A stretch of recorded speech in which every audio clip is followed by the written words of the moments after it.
शंकराचार्य अविमुक्तेशानंद जी राजस्थान के प्रवास में हम उनसे बातचीत करते हैं। महाराज जी, सबसे पहले एक धमकी आपको मिली है और कहा गया है कि अतीक अहमद की तरह से आपकी जान ली जाएगी।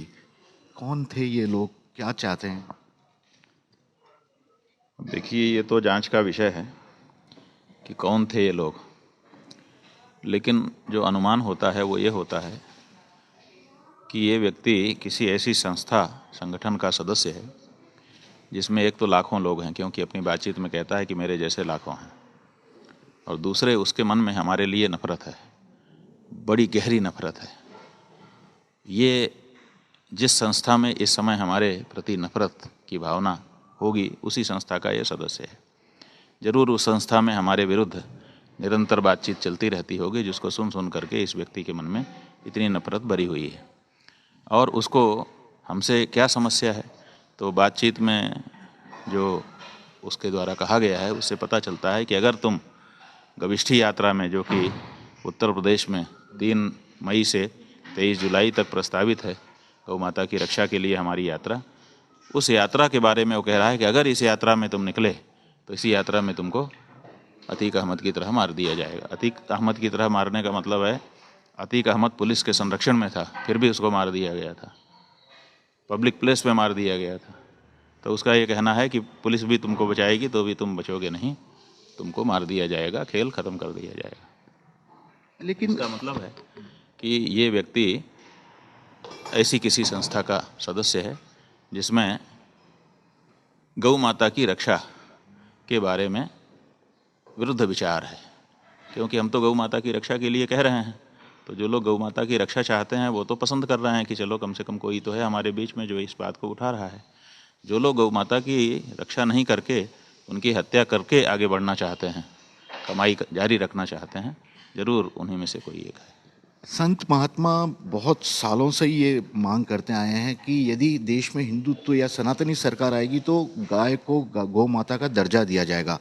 राजस्थान सरकार ने तो ये भी कह दिया कि ऐसा कोई प्रस्ताव ही विचाराधीन नहीं है, कोई देने का इरादा भी नहीं है फिलहाल। ठीक है, अगर राजस्थान की सरकार या कोई भी किसी भी प्रदेश की देश की सरकार ऐसा कहती है, इसका मतलब है कि वो देश में रहने वाले बहुसंख्यक हिंदुओं की भावनाओं को समझती ही नहीं है। देश का बहुसंख्यक हिंदू समाज अगर सबसे बड़ी कोई मांग रखता है तो वो गौ माता की रक्षा की मांग है। आज़ादी के पहले से हम मांगते चले आए हैं। अंग्रेज़ों को हमने इसीलिए भगाया था क्योंकि वो गौ माता की हत्या करने लग गए थे। तो हमारी तब की मांग है, आज की मांग नहीं है। अगर इस बात को आप नहीं जानते हो और कहते हो कि इस तरह का कोई प्रस्ताव विचाराधीन नहीं है, इसका मतलब जनभावना की आप पूरी तरह से अनदेखी कर रहे हैं, और जनभावनाओं की अनदेखी करने वाली सरकारें ज़्यादा देर तक विद्यमान नहीं रह सकती। कोई आपके इस विचार को आगे बढ़ाने की कोशिश कर रहा है? यूपी सरकार ने एफआईआर तक उन आयोजकों पर दर्ज कर दी है। उस कार्यक्रम को ही बताया कि नियम कायदे सब तोड़े गए हैं वहाँ। हाँ, वो चाहते हैं कि ये आवाज़ ना उठाई जाए, इसलिए डरा रहे हैं ताकि हमारा कोई कार्यक्रम आयोजित न करे, हमारे साथ कोई ना आए। हमारे साथ जो लोग आ रहे हैं उनके ऊपर भी मुकदमा लाद रहे हैं, एलआई उनके यहाँ भेज रहे हैं, जांच बिठा दे रहे हैं, टेलीफोन करके धमका दे रहे हैं, समझाइश दे रहे हैं, बहुत कुछ कर रहे हैं। ये सब इसलिए कर रहे हैं ताकि हमारे साथ कोई ना आए और हमारी आवाज़ नक्कार खाने में तूती की आवाज़ बन करके रह जाए। आप एक मिशन मोड पे काम कर रहे हैं, चाहे गायों को राष्ट्र माता का दर्जा दिलाना है या सनातन की रक्षा की बात है। लेकिन कई बार एक राजनीति में हमने नारा सुना था कि कटोगे तो बटोगे।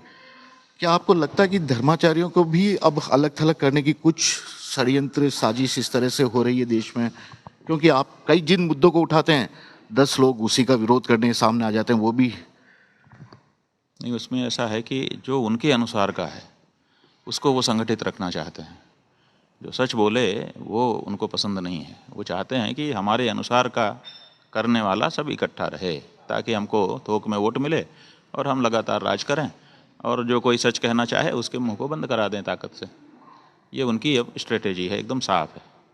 शंकराचार्य, आदि शंकराचार्य जी ने जब स्थापना की थी 4 मठ, बड़ी प्रतिष्ठा वाला पद माना जाता था, गरिमा वाला माना जाता था। लेकिन जिस तरह से आरोप प्रत्यारोप बार बार लगाए जाते हैं, कोई हो सकता है इसके पीछे मंशा रही हो। किस तरह से आप देखते हैं, क्या ये सही है कि पीठ पे बैठे हुए लोगों के खिलाफ इस तरह की बातें? ऐसा है कि किसी के कुछ कहने से ना तो किसी की प्रतिष्ठा गिरती है ना तो बनती है। प्रतिष्ठा जो होती है वो अच्छा काम करने से होती है।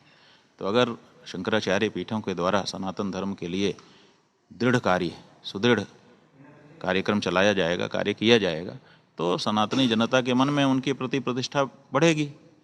तो हम तो वो कार्य कर रहे हैं जिससे सनातन धर्म के जो अनुयायी हैं उनके हृदय में शंकराचार्यों के प्रति और गहरी प्रतिष्ठा फिर से बढ़ रही है।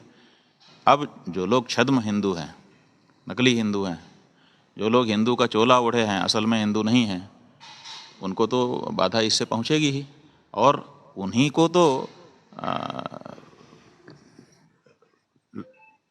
माने उन्हीं को तो जनता के सामने एक्सपोज कर देना ये धर्म रक्षा है। आदि शंकराचार्य जी ने क्या किया था, उन्होंने भी जब यहाँ पर दिखावा बढ़ गया था, मनमानापन बढ़ गया था, तो उन्होंने शास्त्रों को बीच में ला करके कहा कि शास्त्रों के अनुसार चलना हिंदू धर्म है, मनमाना करना हिंदू धर्म नहीं है। तो उन्होंने भी जो अपने समय में यही किया था, और इसी के लिए उन्होंने शंकराचार्य पीठ बनाए कि अपने अपने समय में जो मैंने किया वो हमारे परंपरा में आने वाले आचार्य करेंगे। तो जो उन्होंने किया था उसी के लिए हमको बैठाया है, और वही हम भी अपने समय में कर रहे हैं। लेकिन ऐसा कहा जाता है कि यदि जो सब लोग कह रहे हैं यदि उसी रास्ते पे चले जाएं तो शायद मुश्किलें कम हो जाती है। क्या कभी आपको डर नहीं लगता इन सब चीज़ों से जो कुछ हो रहा है, और आपको नहीं लगता कि हाँ जिस तरह हवा बह रही है उसी तरह बह जाए तो ठीक है? असल में आप समझते हैं कि हम निडर हैं, इसीलिए ऐसा प्रश्न पूछ रहे हैं। सोच रहे हैं कि कभी तो डरते होंगे, आम तौर पर तो डरते हुए नहीं दिखाई देते, कभी तो डरते होंगे, यही प्रश्न आपका है। लेकिन सच बात यह है कि हमसे ज़्यादा डरपोक कोई नहीं है, हम बहुत डरते हैं। लेकिन डरना किससे, ये सवाल है। हम धर्म से डरते हैं, हम यमराज के दरबार से डरते हैं कि जब वहाँ जाएंगे और हमसे पूछा जाएगा कि तूने क्या किया, तब हम क्या जवाब देंगे। अगर हमको मौका मिला है तो हम धर्म की रक्षा करें, अधर्म का नाश करें, इसके लिए हमको भगवान ने यहाँ भेजा है। अगर ये नहीं हम करेंगे तो वहाँ हम जवाबदेह रहेंगे, जवाब हमारे मुंह से निकलेगा नहीं, और हमको सदा सदा के लिए दुर्गति भोगने के लिए भेज दिया जाएगा। तो हम उस परम सत्ता से डरते हैं, परम सत्ता से, और इस सत्ता से बिल्कुल नहीं डरते, क्योंकि जो सबसे बड़ा है, जब उसकी कृपा हमारे ऊपर है तो उसके नीचे जितने भी हों काहे को उससे डरना है। तो सत्ता से डरो, ऐसा हमारे बहुत से साथी भी कह रहे थे कि सत्ता है, सत्ता से नहीं लड़ना चाहिए, डरना चाहिए। तो सत्ता, हमने विचार किया कि कौन सी सत्ता है, तो सत्ता तो परम सत्ता ही है ना। ये सत्ताएं तो आती हैं जाती हैं, इन सत्ताओं को असली सत्ता कैसे कहा जा सकता है। इसलिए हम भी डरते हैं, लेकिन परम सत्ता से डरते हैं, इस सत्ता से नहीं डरते। क्या चाहेंगे सरकार से, क्योंकि आप मिशन पे चल रहे हैं, एक धर्माचार्य ने कई बार अपनी बातें अलग अलग तरीके से सरकार तक रखने की कोशिश की, इस सरकार से आपकी उम्मीदें क्या है? ऐसा है कि धर्माचार्यों ने अपने अपने तरीके से, जाने कितनी बार और जाने कितने तरीकों से रखी है बात जनता की सरकारों के सामने। 78 साल से रखी तो रहे हैं, एक के बाद एक सरकार आई, इनकी आई, उनकी आई, ये नेता, वो नेता, ये पार्टी, वो पार्टी, सबके सामने रखा। लेकिन सब सारे तरीके तो हम लोगों ने देख लिए कि सब फेल हैं। गौ माता तो वैसे ही बोटी बोटी करके बेची जा रही है। देखिए, अंग्रेज़ों को हम लोगों ने भगाया था कि ये गौ हत्या कर रहे हैं, ये ठीक नहीं है। अब अंग्रेज़ चले गए। अंग्रेज़ जब हमारे यहाँ थे तो अंग्रेज़ खुद काटते थे गाय को, हिंदू नहीं काटता था। वो स्वयं हत्या करते थे और मांस अपने सैनिकों को खिलाते थे। वहीं से बात शुरू हुई थी। तो अब देखिए कि वो समय कैसा था कि अंग्रेज खुद काटते थे और हम बाहर से, दूर से सुन करके, देख करके विरोध करते थे। और हमने तगड़ा विरोध किया, लाखों लोगों का सिर कटवाया, मृत्यु प्राप्त की, प्राण गंवाए और उनको भगाया। आज क्या है? आज हालत ये है कि उन्हीं अंग्रेजों के लिए हम अपने हाथ से गाय काट रहे हैं, और गाय काट करके टुकड़े टुकड़े करके बढ़िया बढ़िया पीस बना करके बढ़िया पैकेट में बंद करके उनके लिए भेज रहे हैं कि लीजिए साहब, हमने गाय काट दी है, उसका टुकड़ा टुकड़ा बना दिया है, बस केवल पैकेट खोलिए और बना करके खा लीजिए, और हमको केवल $1 दे दीजिए। कितनी गिरावट आ गई हिंदुओं में। आज खुद हम उन्हीं अंग्रेजों के लिए, जिन अंग्रेजों को हमने गौ हत्या के कारण भगाया था, आज उन्हीं अंग्रेजों के लिए, उन्हीं मुसलमानों के लिए, उन्हीं इनके लिए हम गाय को काट काट करके, यहाँ तक कि जब हमारे सामने कोई देश शर्त रख रहा है कि आपका मांस हम नहीं खरीदेंगे क्योंकि ये हमारे तरीके से नहीं काटा गया है, तो हम वो भी मान ले रहे हैं कि हाँ ठीक है, हम आपके तरीके से काटेंगे। अब यहाँ पर हम हलाल मीट भी बेचने लग गए कि हम आपके तरीके से, मुसलमानी तरीके से, माने एक मुसलमान ही काटेगा, उस समय वो अपना कलमा बोलता रहेगा और फिर उसी तरीके से धीरे धीरे धीरे करके काटा जाएगा गाय को, ताकि वो बहुत ज़्यादा पीड़ा का अनुभव करे। ये तरीके भी हम स्वीकार कर ले रहे हैं। काहे के लिए? डॉलर के लिए, कि हमको डॉलर चाहिए। कितनी बड़ी गिरावट आ गई। अब इतनी बड़ी गिरावट है कि कल्पना नहीं कर सकते। अगर हिंदू समाज इतना गिर जाएगा तो फिर हिंदू समाज के साथ उठना बैठना मुश्किल हो जाएगा। इसीलिए तगड़े से ही खड़े होकर के बोलना पड़ेगा। तो हम तो बोल रहे हैं, और जब तक आवाज़ भगवान ने दी है बोलते रहेंगे। जब आवाज़ कोई छीन लेगा, कोई दूसरा छीन नहीं सकता। जब भगवान ही चाहेगा कि भाई अब चुप हो जाओ, तो फिर चुप हो जाएंगे। आपने गंगा माँ की सफाई को लेकर एक बड़ा अभियान उस वक्त चलाया था, क्या सब कुछ वैसा ही हुआ है, हो रहा है, सम्मान मिला? ऐसा है कि हम लोगों ने गंगा जी के लिए अभियान चलाया, बहुत बड़ा अभियान चलाया। उस समय तो ये सरकार नहीं थी, दूसरी सरकार थी। उस सरकार को झुकना पड़ा, गंगा को राष्ट्र नदी घोषित करना पड़ा। 4 बांध जो काम चल रहा था, जिनमें हजारों करोड़ रुपए जिनमें खर्च हो चुके थे, वो अविरल धारा के सुरक्षा के लिए बंद किए गए। और उसके बाद और भी कार्य हो रहे थे। उसी समय ये लोग आ गए कि हमको तो गंगा जी ने ही बुलाया है। और उसके बाद से हम लोग भरोसे में हो गए कि भाई जब गंगा जी ने बुलाया है और ये व्यक्ति आया है तो करेगा। तो हम लोगों ने आवाज़ बंद कर दी कि भाई अब अपना ही व्यक्ति आ गया, सैया भय कोतवाल, अब डर काहेगा। लेकिन वो सैया ने क्या किया, आज गंगा की हालत तो उस समय से भी ज़्यादा बदतर हो गई। और ये तो अब फिर से बांध बनाने का भी प्लान बना रहे हैं कि फिर से हम शुरू करेंगे। यही नहीं, इन्होंने कह दिया है कि हर 100 किलोमीटर पे हम एक बैराज बांध बनाएंगे। माने गंगा अब नदी नहीं रहेगी, गंगा अब छोटे छोटे तालाब बन जाएगी। क्योंकि लोग कह रहे हैं कि नदी में तालाब कमल नहीं खिलता, तालाब में खिलता है। इसलिए ये नदी को तालाब बनाने के लिए आमादा है। तो कभी कभी बहुत बड़ा धोखा हो जाता है। देश की जनता के साथ बहुत बड़ा छल हो गया। अब जनता धीरे धीरे इस बात को समझ रही है। एक आखिरी सवाल महाराज जी, इतनी बड़ी धमकी मिली है, लेकिन हमने बाहर से अंदर तक आते हुए देखा कोई सुरक्षा नहीं है आपको, जबकि आपने शायद यहाँ के प्रशासन को सूचना भी दी थी अपने आगमन की, यहाँ से कोटा भी आपको जाना है। ये इसको गंभीर मानते हैं? क्योंकि धमकी भी बहुत बड़ी मिली है, और ऐसा नहीं है कि ऐसा है कि हमारा जो कार्यक्रम होता है, मूवमेंट होता है, तो उसकी सूचना हमारा कार्यालय संबद्ध सरकारों को, लोगों को देती ही रहती है। न देने का कोई सवाल ही नहीं। सुरक्षा राज्य का विषय है, पुलिस उसी के पास होती है। तो राज्य की जो इच्छा होगी, क्या पता राज्य की क्या इच्छा है। राज्य हो सकता है कि यही चाहता हो, क्योंकि गौ माता की रक्षा की जो आवाज़ है वो तो इनके भी विरुद्ध ही है। आप देखिए, राजस्थान गौभक्त प्रदेश है, यहाँ पे परंपरा रही है गाय की भक्ति की। यहाँ जितनी गौ सेवा होती है, क्या भारत में कहीं दूसरी जगह देखने को मिल सकती है? लेकिन इस जगह पर भी यहाँ की सरकार भी, यहाँ के 40 से ज़्यादा विधायकों ने पत्र लिखा कि गौ माता को राज्य माता घोषित करो। हमारे पास वो पत्र हैं।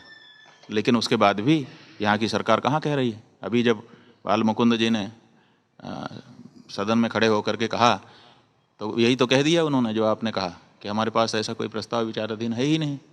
तो आपके पास ऐसा प्रस्ताव ही विचाराधीन नहीं है। आप जो है जो गौ माता के चरने की भूमि है और रण है, इनमें कब्जा करवा रहे हो। आप जो है दिखावे के लिए थोड़ी मोड़ी योजनाएं बना देते हो कि हमने गाय का बड़े बड़े हेडिंग छपवा देते हो अपने पत्रकारों से। लेकिन माँ कह करके बुलाने में तुमको हिचक क्या है? गाय को पशु कह करके बैठे हुए हो। गाय को पशु कैसे कह सकते हो? और वो भी बहुसंख्यक हिंदुओं के प्रदेश में, उन्हीं के ही वोट लेकर के।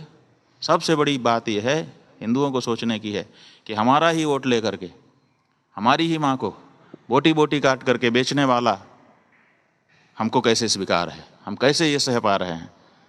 हिंदू फिर भी इनको वोट देता चला जा रहा है। तो जब तक हिंदू इस बात पर विचार नहीं करेगा और ऐसे लोगों को वोट देता रहेगा, तब तक उसकी दुर्गति होनी ही है। आप ये जो वोट कर रहे हो ना इन लोगों को, इससे आप भी गौ हत्यारे बन रहे हो। क्योंकि हमारे यहाँ शास्त्र में कहा है, अनुमंता विशेषिता निहंता क्रय विक्रयी संस्कर्ता चोपहर्ता च खादकश्चेति घातकाः। इसका मतलब है कि जो व्यक्ति अनुमति देता है, लाइसेंस देता है, जो व्यक्ति काटता है, जो व्यक्ति प्राण छीन लेता है, जो व्यक्ति उसको टुकड़े टुकड़े करके बेचता है, जो खरीदता है, जो पकाता है, जो परोसता है और जो खाता है, इतने लोग गौ हत्यारे होते हैं। तो सबसे पहले तो सबसे बड़ा हत्यारा कौन? वो जो काट पीट रहा है, खा पी रहा है, वो नहीं।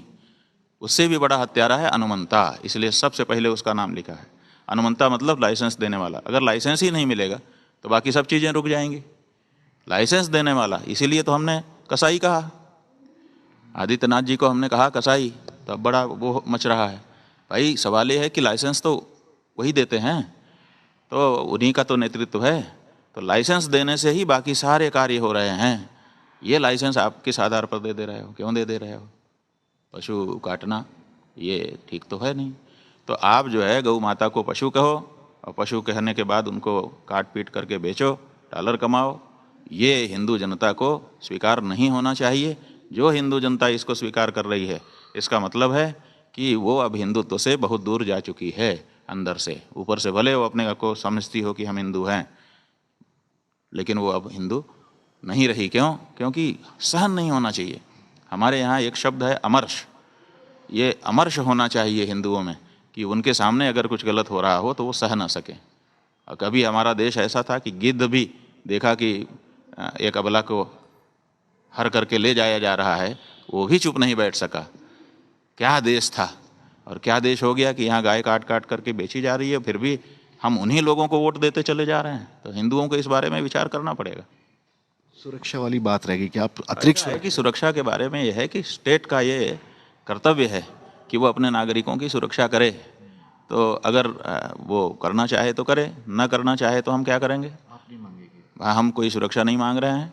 हम तो अपनी बात पे आगे बढ़ते चले जा रहे हैं।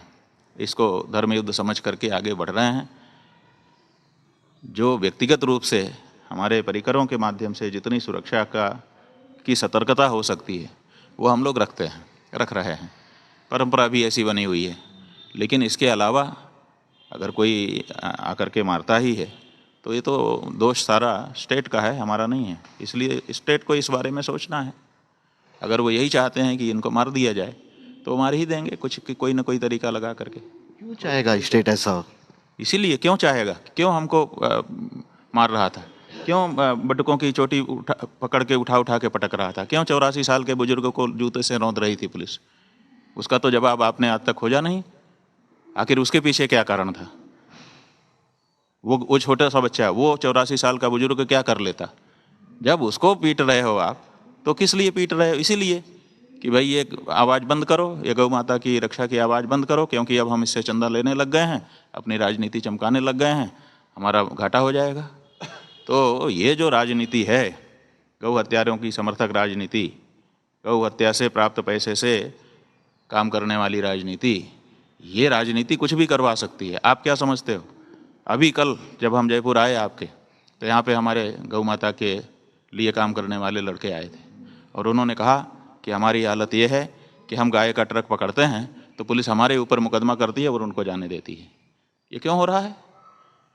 क्योंकि वो पैसा देते हैं और ये गौ रक्षक पैसा नहीं दे सकते, इसलिए पुलिस है। और पुलिस है, हमने पूछा, कई बार मिलते रहते हैं, पूछते ही रहते हैं। हम उनसे पूछते हैं कि तुम क्यों पैसा लेते हो? वो कहते हैं कि हमको निर्देश है, क्योंकि हम वो पैसा लेके हम खुद नहीं रखते हैं, उनमें से थोड़ा बहुत चूरा चारा हम भी रख लेते हैं, ये भी सही है, लेकिन वो ऊपर से नीचे तक जाता है। तो जब ऊपर से नीचे तक गौ हत्यारों से पैसा इनको मिल रहा है तो गौ रक्षा करने वाले इनको कैसे अच्छे लगेंगे? ये सीधी सी बात है, कोई बहुत बड़ा इसमें साइंस नहीं है। ठीक से समझने की बात है कि सरकारें पैसे के लिए ये सब कर रही हैं, बहुत गिरावट उनके चरित्र में आ चुकी है। ठीक है। कैमरामैन विक्रम सिंह भाटी के साथ श्रीवत्सन, जयपुर न्यूज़ 24।